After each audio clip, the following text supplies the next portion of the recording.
Hello friends, स्वागत है आप सभी का। तो आज के इस इम्पोर्टेंट वीडियो में आज हम बेसिकली डिस्कस करेंगे सर्कुलर मोशन के बारे में। तो एक इम्पॉर्टेंट टॉपिक है। इस टॉपिक पे कभी कभी सब टॉपिक जो मैकेनिक्स के अदर टॉपिक्स है, तो मैकेनिक्स के अदर टॉपिक्स को मिक्स करके इस टॉपिक पे क्वेश्चंस बनते हैं। तो एक इम्पॉर्टेंट टॉपिक है, तो इसके बारे में कुछ हम बेसिक चीज़ें देखेंगे और उसके बाद कुछ डेरिवेशंस है इसमें, उन डेरिवेशंस को भी देखेंगे। तो बेसिकली सर्कुलर मोशन एक चैप्टर है, तो इस चैप्टर के ऊपर क्वेश्चन आते हैं और ये चैप्टर इम्पॉर्टेंट है क्योंकि इस टॉपिक में जो काइनेमेटिक्स का जो पार्ट है या फिर जो मैकेनिक्स के और बहुत सारे पार्ट्स है वो इसमें यूज करते हैं। तो और इस सबको यूज करके क्वेश्चन भी बनाते हैं, इसीलिए सर्कुलर मोशन इम्पॉर्टेंट टॉपिक बन जाता है। तो बेसिकली आज हम सर्कुलर मोशन में देखेंगे, सर्कुलर मोशन का इंट्रोडक्शन देखेंगे। तो बेसिकली आज हम देखेंगे काइनेमेटिक्स ऑफ सर्कुलर मोशन। तो काइनेमेटिक्स ऑफ सर्कुलर मोशन में अभी जैसे हम काइनेमेटिक्स में हमने देखा था कि एक वेलोसिटी होती है, एक एक्सेलरेशन होता है, टाइम है, ये सब चीज़ें जो होती हैं इनको रिलेट करके हम काइनेमेटिक्स में पार्टिकल का मोशन जो है उसको मतलब फाइंड करते हैं कि पार्टिकल का मोशन कैसा है। तो सर्कुलर मोशन में उसी तरीके से वी जो होता है, वी तो हम करेंगे फाइंड, लेकिन इसमें जो चीज़ें बन जाती है अलग चीज़ें, तो एक तो होता है ओमेगा, एक होता है अल्फा और दूसरा टी। तो सिंपल सी चीज़ जो है इसमें कि सिंपल चीज़ ये है कि ओमेगा जो होती है वो होती है एंगुलर वेलोसिटी,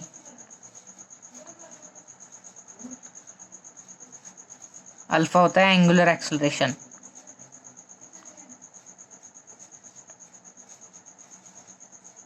और टाइम। तो ओमेगा और अल्फा दोनों भी वेक्टर क्वांटिटीज होते हैं। तो जैसे कि हमने वेलोसिटी को देखा था लीनियर में कि जो वेलोसिटी होती है उसको हम dx/dt लिखते हैं।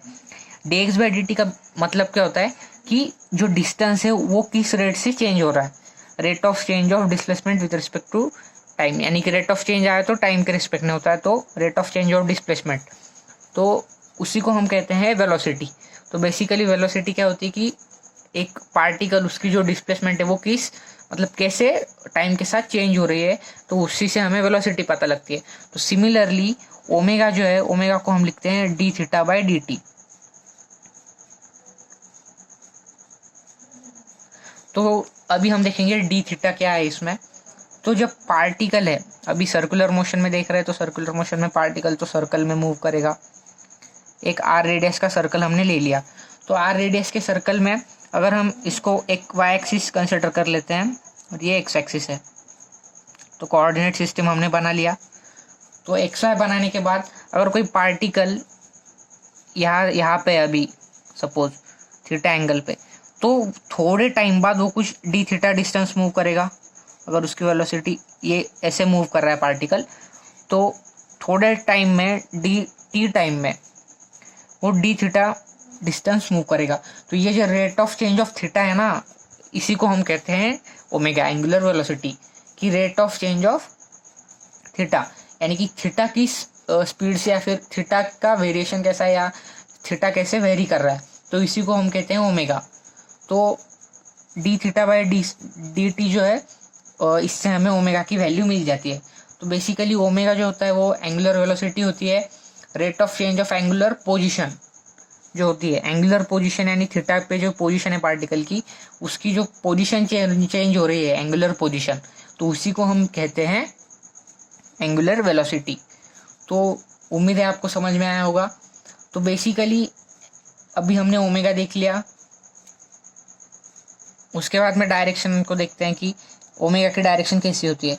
तो अगर पार्टिकल क्लॉकवाइज मूव कर रहा है तो ओमेगा जो है, ओमेगा वो परपेंडिकुलर टू द प्लेन होता है, लेकिन क्लॉकवाइज में वो इनसाइड द प्लेन होगा, इनसाइड द पेपर, तो उसको हम क्रॉस से डिनोट करते हैं। और अगर वो ओमेगा एंटी क्लॉकवाइज है, तो एंटी क्लॉकवाइज अगर करेंगे तो जो ओमेगा है वो आउटसाइड आ जाता है, परपेंडिकुलर टू द प्लेन लेकिन आउटसाइड द पेपर। तो ये हम स्क्रू लॉ से जो डायरेक्शन है उसको निकालते हैं। तो ये तो हमने देख लिया ओमेगा जो एंगुलर वेलोसिटी है। तो एंगुलर वेलोसिटी के बारे में तो हमने इन्फॉर्मेशन देख ली। तो अभी देखेंगे कि लीनियर वेलोसिटी बेसिकली क्या है।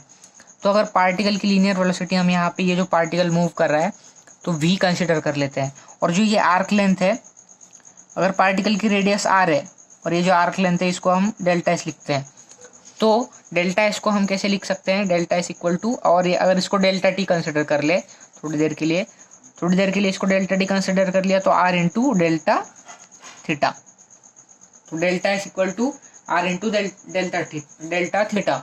तो अगर इसमें अगर हम लिमिट डाल दें कि डेल्टा टी जो है वो 0 पे जा रहा है और delta S by delta T equals to R delta theta by T और limit delta T tends to 0। तो अभी हमने देखा कि जो delta theta by delta T होता है उसकी वैल्यू क्या होती है, ओमेगा, और जो delta S by delta T यानी कि D S by D T, यानी कि डिस्प्लेसमेंट की जो हमने देखी velocity equal to D X by D T, इसको ही हम क्या लिख सकते हैं, v equal to D S by D T. तो D S by D T से हमने क्या निकाल लिया, ये हो गई वेलोसिटी। तो इससे वेलोसिटी की वैल्यू निकाल ली, तो वेलोसिटी की वैल्यू से हमें क्या मिल जाएगी यहाँ पे, v equal to R omega. तो ये बेसिक इंपॉर्टेंट रिलेशन है कि इससे जो हमें लीनियर वेलोसिटी उसकी वैल्यू मिल जाती है v is equals to R omega. तो ये एक इम्पॉर्टेंट फार्मूला है, ये यूज़ होता है। उसके बाद में omega equal to D theta by D T, ये भी बहुत ही इंपॉर्टेंट फार्मूला है। तो बेसिकली अभी हमने ये चीज़ें देख ली। इसके बाद में अभी हम देखते हैं कि एंगुलर एक्सेलरेशन। तो एंगुलर एक्सेलरेशन को अगर देखेंगे तो उसको हम अल्फा से डिनोट करते हैं। तो बेसिकली हमने ए को देखा था, जो ए एक्सेलरेशन रहता है काइनेमेटिक्स में यूज़ किया था। तो वैसे ही अभी जो अल्फा है उसको क्या लिखते हैं हम, D omega by D T. जैसे वेलोसिटी के टर्म्स में एक्सेलरेशन को कैसे लिख सकते हैं, acceleration equals to D V by D T, कि वेलोसिटी किस रेट से चेंज कर रही है, तो उसी को बोलते हैं एक्सेलरेशन। तो एंगुलर एक्सेलरेशन क्या हो गया कि D omega by D T, यानी कि ओमेगा की वैल्यू कैसे टाइम के साथ चेंज हो रही है, तो उसी को हम कहते हैं D omega by D T. अगर D omega by D T करेंगे तो हमें अल्फा की वैल्यू मिल जाएगी। तो अल्फा होता है एंगुलर एक्सेलरेशन। तो अल्फा की जो डायरेक्शन वो भी परपेंडिकुलर टू द प्लेन ही होगी, और अगर क्लॉकवाइज है तो inside the plane of paper, और अगर एंटी क्लॉकवाइज है तो परपेंडिकुलर टू द प्लेन और आउटसाइड। तो ये हो जाती है अल्फा की डायरेक्शन।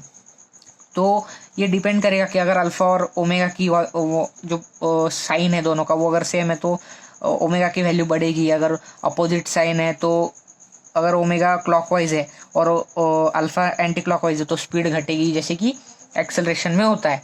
तो बेसिकली हमने देखा अल्फा की वैल्यू जो है वो है D omega by D T.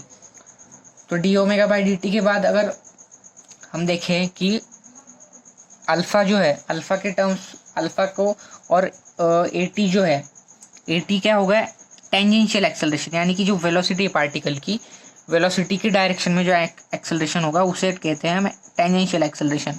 तो ए टी को क्या लिख सकते हैं हम, ए टी जो होता है वो D V by D T, यानी कि वेलोसिटी, क्योंकि वो लीनियर एक्सेलरेशन होगा कि ये वेलोसिटी इस डायरेक्शन में, वेलोसिटी के डायरेक्शन में किस रेट से चेंज कर रही है।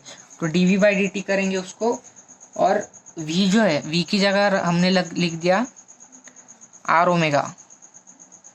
तो r तो कांस्टेंट है, तो D omega by D T. तो D omega by D T क्या है, वो है अल्फा। तो जो टेंजेंशियल एक्सेलरेशन है उसकी वैल्यू आ जाती है आर अल्फा। तो ये इंपॉर्टेंट चीज़ है कि टेंजेंशियल एक्सेलरेशन की वैल्यू क्या है। तो टेंजेंशियल एक्सेलरेशन कभी कभी हो भी सकता है, अगर अल्फा 0 है तो टेंजेंशियल एक्सेलरेशन नहीं होगा। तो बेसिकली हमने इंपॉर्टेंट चीज़ें देख ली कि सर्कुलर मोशन में कौन सी इंपॉर्टेंट चीज़ें हैं। तो अगर आपको ये वीडियो अच्छा लगा होगा तो लाइक कीजिए और सब्सक्राइब कीजिए। Thank you.